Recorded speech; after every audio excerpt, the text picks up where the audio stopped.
for letting it sink in that मैं हिंदी में बात कर सकती थी पर अगर मैंने कुछ गलती से बोल दिया तो माफ़ कीजिए.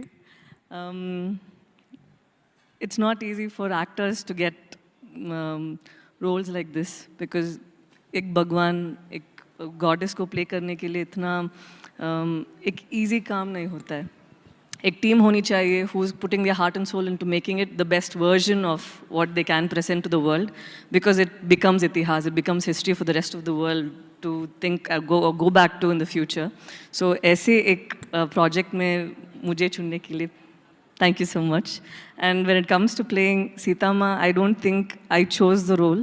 I think I was blessed to play this role because it's not something that you can go after. And it is not something that you can write down on a piece of paper and say, this is how I'm going to play.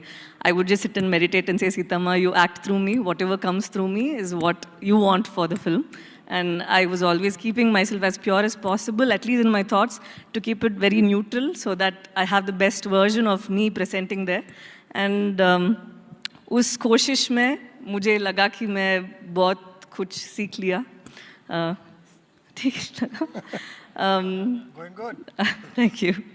I think from what we saw right now, and today is a very important day for all of us because I've worked on the film for maybe 3 years, but they've all been on the project for more than almost 10 years now. So is then बहुत महत्वपूर्ण है हम सब के लिए. So I'm as excited and as humbled, and I think it's a very important day for all of us. Thank you so much for sharing this day with us. And finally, I want to say, I want Nitesh sir to tell us